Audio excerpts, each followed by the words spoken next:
at ang ating nanalong congressman pero hindi pa nakaupo, Congressman Joey Uy. Binoto ng tao. Congratulations sa iyo. Ako naniniwala sa mga taga 6th District, ikaw ang congressman ng taong bayan. Sa family na nandito at iba pang ahensya ng gobyerno sa nasyonal. At sa mga kabataan, mga nanay, tatay, at magandang gabi sa inyong lahat. Ayaw ko na pakahabaan kasi mas gusto ko buksan mo na yung ilaw. At makita nyo na yung sandwich. Sandwich ba yun? Saka ano? Jejun. Ayun, mukhang inaabangan ng mga kabataan. But ito ay handog sa inyo ng pamahalang lungsod ng Maynila upang ipaalala pa rin sa atin. Katulad ng sinabi ni Postmaster kanina, marami naging hamon sa buhay natin, lalo na itong 2 quarter ng taon na ito. Pero 20 araw na lang, 20 araw na lang, may raraos na natin ng 2025. Akalain mo, no? Kaya, sa diwa ng Pasko, na pinaalala sa atin ng ating mga magulang ay 2 bagay. Una, ano madalas sinasabi sa atin ng mga matatanda natin? Magbigayan sa araw ng Pasko. Pangalawa, ano sinabi ng mga matatanda natin? Magmahalan. And I think I'll go to the second part. Magmahalan. You know, what happened in the past weeks and a few months ago is highly unacceptable. That's the truth of the matter.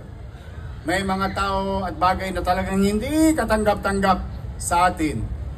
Ngunit, sa tinatakbo ng national government, I think may mananagot naman sa kanila. And they should. Now, moving on. Yung diwa ng Pasko na sinasabi ko yung pagmamahalan, we should stop hating each other because of our indifferences in politics. Dahil iba-iba tayo ng kulay. Pink, yellow, white, green, red. Yan ay kulay lamang ng mga politiko, hindi kulay ng buhay natin. Today, pagtiklop ng araw, uwi tayo sa kanya-kanyang tahanan natin at pamilya natin. Wala tayong ibang asahan kundi ang sarili natin, ang pamilya natin, at ang pamahalaan na sana magtagumpay. Huwag nating ipanalangin anumang bahagi ng pamahalang nasyonal o lokal na sila ay masawi, sapagkat ang kasawian ng pamahalaan ay kasawian ng mamamayan. We, Filipinos, no matter what happened, hayaan natin managot sila, but we, as Filipinos, we should not segregate because of some political beliefs of some or a few, literally a few individuals for them to gain politically. We should gain and excel from our field of undertaking to better your life. We should continue to wish that in 2026, there will be better days for the people of Manila and the people of this country. Yun sana ang maalala natin sa Paskong ito. Patuloy tayong mag-unawaan at hayaan na natin ang mga politika nila. Sa 2028 na lang natin sila harapin. Hayaan natin ang taong bayan na magpasya. Ngunit sa ngayon, ang kailangan natin sa isa't isa, magmahalan, mag-unawaan. We should not divide ourselves, our family, our community. We must unite to a common goal. Better life for our people. That is the job of the government, whether national, whether local. Kaya po, sa Maynila, kung mapapansin ninyo, sino una kong pinatawad? Love you, Isko. Pansinin ninyo, sino una kong pinatawad? yung mga nagsalita ng masakit sa akin sa politika. Lahat, pinatawad ko sila.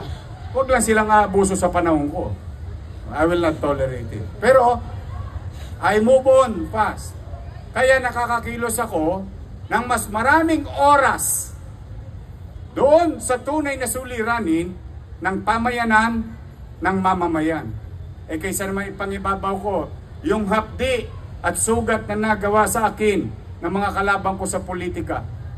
Wala na akong gagawin kundi magmukmok na magmukmok at mag-isip kung paano sila paghigantihan. No, you don't deserve that.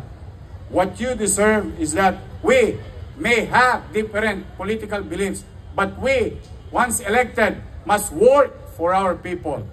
We should initiate love when we claim for it. We should care when we ask for it. Kami na, sa amin na magsimula. Kaya gusto ko po, natatapos na rin naman itong 2025, lahat na yata ng dilubyo. Sinuong natin, pati baha. Konti na lang, nasa labi na natin. Pero, eto tayo, salamat sa Diyos. Magkakasama tayo ngayong gabi. Buhay lahat tayo. Mahirap ang buhay, pero still, we're breathing. Tomorrow is another day for everyone. But tonight, we celebrate. We always remember yung payo sa atin ng ating mga magulang. Pagbibigayan, pagmamahalan, diwa ng Pasko, dito sa Maynila at sa bawat Pilipino. Kaya po sa inyong lahat, pumanatag naman kayo, bagamat tayo tumutukod at said na said, huwag kayong mag-alala, magsisinop ako, pipilitin kong magbuti na maitawid ang 25 para sa 26, sana gumanggang naman ang pamumuhay natin. So, Merry Christmas! Happy New Year! At pagpalain nawa kayo ng Pong May Kapal. Sabay-sabay! Manila! God first! Thank you!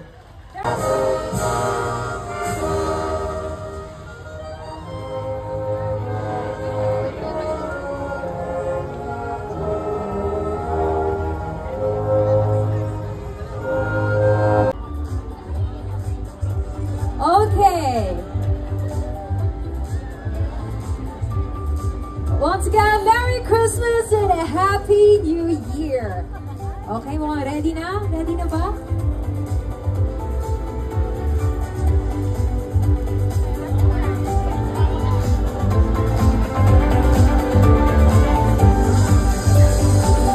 Well, there you have it. Bukas na po ang ating tunnel under the Christmas tree, which is powered by BYD cars. And of course, eto na, we now come to the highlight of this event, the Christmas tree lighting ceremony. So for this, we'd like to invite the following to lead our lighting ceremony. May you please invite Mayor Isko Moreno Domagoso to come here on stage, followed by Vice Mayor Chi Atienza, our DT Cam OIC, Crystal Bagatsing, City Engineer Armand Andres, our City Administrator Attorney Wardy Quintos, City Electrical Engineer Randy Sada, and the Bureau of Permits Director Levi Facundo to come and join me here on stage together with our ambassadors. Yes, again, we'd also like to invite Direct Hadi of DOT NCR to come here on stage. Ayan na, malapit na!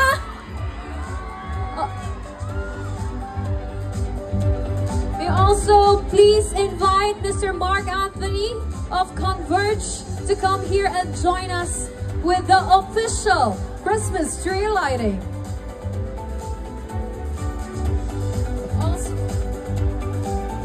May also invite our Postmaster to come here on stage. All right, Manila, are you ready?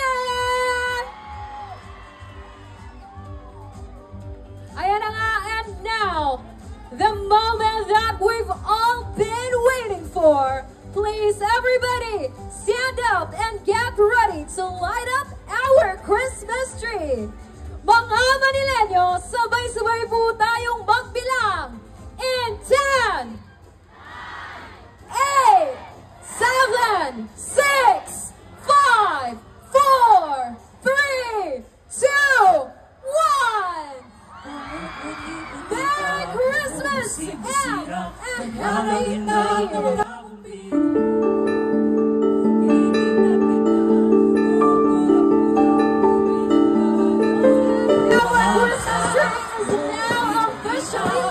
Let's all get warmed up with a performance from the Manila City Singing Ambassadors.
There you have it once again. Welcome sa Baskuhang sa Maynila. We please invite the councilors to come here on stage for a photo opportunity to commemorate this event. Again, everybody enjoy the lights, the sounds, and of course, the vibe of this Christmas season dito sa Baskuhan sa Maynila. Ayan, pwede na kayong maglibot.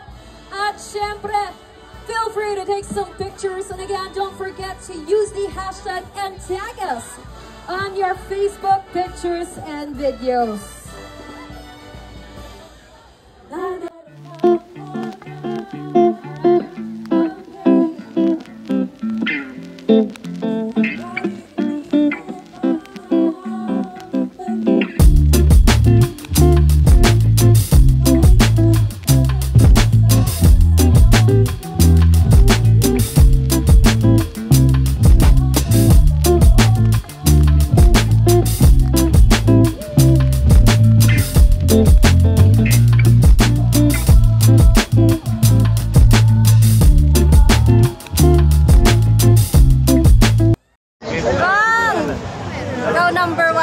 Number one pa rin. Sa'yo para mas mabilis malumakad sa mga matanda. Ayan o.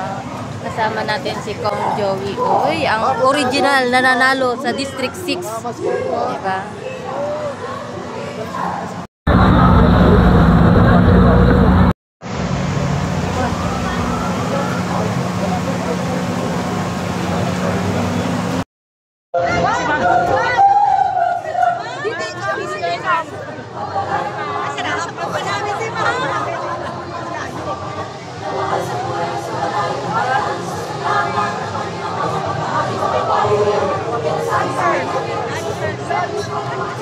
Baka naman